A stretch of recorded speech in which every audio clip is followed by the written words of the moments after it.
Welcome, it's Hanifa YouTube channel here. Mwezi wa Disemba mchaka cha 2020, Linda Kunje, omwe anali commissioner wa bungwe loyang'anira zisankho mdziko muno la Malawi Electoral Commsision MEC, pamodzi ndi wowayendetsa wawo a Jones Tewesa, anamangidwa ndi apolisi a mchigawo chakummwera kamba konyozera malamulo apamsewu ndikukana kupereka mpata kwa galimoto za mtsogoleri wa dziko lino a Lazarus Chakwera kuti zidutse. Pamnthawiyo akuti Achakwera anali akuchokera ku nyumba yachifumu yasanjika mu mzinda wa Blantyre ndipo amapita ku sukulu ya ukachenjedwe ya Chancer College ku Zomba, komwe kunali mwambo wopereka madigiri ndi madiploma kwa ophunzira omwe anali atamaliza maphunziro awo kumeneko. Poyamba Kunje sankapezeka mdziko lino ndipo mneneri wa apolisi mchigawo chakummawa pamnthawiyo a Joseph Sauka anapempha anthu akufuna kwabwino kuti awawuze amayiwa kunena kuti akufunidwa ndi apolisi, ndipo mayiwo anakazipereka wokha.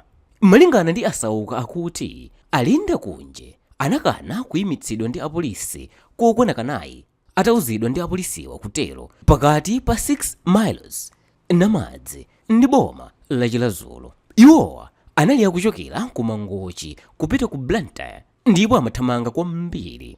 Asauka anawonjezeranso kunena kuti galimoto lomwe mayiwa anakwera linasala pang'ono kugundana ndi galimoto zina ziwiri za apolisi, makamaka ija amati sweeper yomwe imayeresa msewu kuti mtsogoleri wa dziko lino aduse. Poyamba apolisiwa anamanga driver mayiwa a Jones Tewesa ndipo apolisiwa anali ndi chikhulupiriro chonena kuti mkuluyo anayendetsa mosasata malamulo chotero kamba kakuti anachita kuwuzidwa ndi bwana wawo yemwe ndi mayi Linda Kunje. Gawo 123 ya malamulo oyenda pa msewu limanena kuti ngati galimoto la mdipiti wa galimoto za mtsogoleri wa dziko lino zikuyenda mu msewu, munthu aliyense yemwe akuyendetsa galimoto lake ngati waona galimoto yotsogolera ija kuti ikubwera akuyenera kupatuka mu msewu ndi kupereka mpata kuti mtsogoleri wa dziko linoyo aduse mopanda vuto lililonse. Anthu awiriwa atawamanga anawazenga mlandu wofuna kubweretsa chisokonezo, ndipo atakaonekera ku bwalo la milandu la Senior Resident Magistrate ku Zomba, Kunje anakana mlanduwu ponena kuti iwo sanalakwe kanthu. Ndipo woyimira boma pa mlanduwu mchigawo chakummawa a Josephine Chigawa ananena kuti Kunje ndi driver wawo a Jones Tewesa anatayirira ndi kusasamala zomwe zinakatha kuchititsa ngozi kwa mtsogoleri wa dziko lino komanso galimoto zina za apolisi. Izizi ndizosutsana ndi gawo 246 ya Penal Code ya mdziko lino lomwe limanena kuti aliyense yemwe ayendetsa galimoto mosasamala pa msewu mdziko muno azazengedwa mlandu wosasamala pa msewu. Gawolo limanenanso kuti aliyense amene wathandizira wena kuti aphwanye lamulo la pa msewu naye azazengedwa. Pa mlandu awiriwa amayi Kunje ndi Atewesa anathandizirana kuphwanya lamulo, ndipo loya wa anthu awiriwa ozengedwawa achimwemwe Kaluwa anapempha bwaloli kuti litulutse anthuwa pa belo, ndipo mmawa lake anatuluka pa belo kudikira tsiku lina lokalowa ku bwaloli.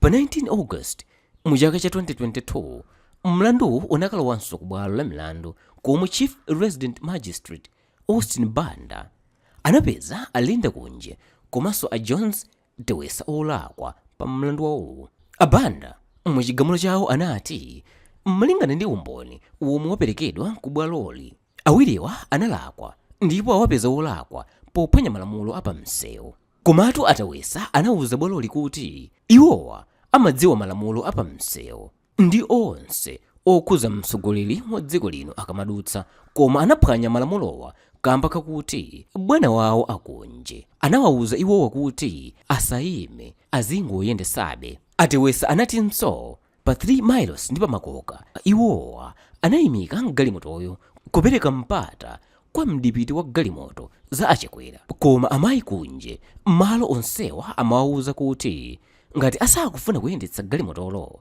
atsike ndipo mayiwa ayendetsa okha. Kotero mkuluyu poopa kuti atha kuchotsedwa mchito Atewesa anapitirira kuyendetsa galimotoyo mophwanya malamulo apamsewu komanso mokondweretsa bwana wawo. Komatu bwalo la milandu linapeza kuti ichichi sichifukwa chophwanyira malamulo apamsewu, ndipo Tewesa amayenera asatire lamulo osati kumvera bwana wawoyu. Kotero bwaloli linawapeza iwowa wolakwa. Bwaloli linapezanso amayi Linda Kunje wolakwa kamba kakukakamiza driver wawo kuti aphwanye lamulo, kumachita kuti iyeyu anawawuza iwowa zakuphwanyidwa kwa lamulolo, komanso kunena kuti mayiwa amadziwa kuti mtsogoleri wa dziko lino akudusa mu msewuwo. Bwaloli litapeza awiriwa wolakwa linathetsa belo yawo, ndipo pakadali pano ali ku ndende ya Zomba Maximum Prison, komwe akudikira tsiku lomwe adzawawuze kuti akuyenera kukhala nthawi yayitali bwanji ali ku ndendeko. Bwaloli likumananso lachiwiri pa 23 August mu chaka cha 2022 pomwe owolakwawa adzamve chigamulo chawo mwatsatanetsatane. Linda Kunje komanso a Jean Mathanga anapezeka wolakwa ndi komiti ya nyumba ya malamulo kuti sanayendetse masankho a mchaka cha 2019 ndipo amayenera kuchotsedwa mntchito, koma chipani cha DPP chomwe chinawasankha poyamba paja chinawasankhanso kuti ayendetse nawo masankho a mchaka cha 2020, koma chipani cha MCP chinakasuma kuti iwowa akuyenera kuchotsedwa. Pano awiriwa anachotsedwa mntchito ndi bwalo la milandu ponena kuti samayenera akhale makomishona a bungwe la MEC.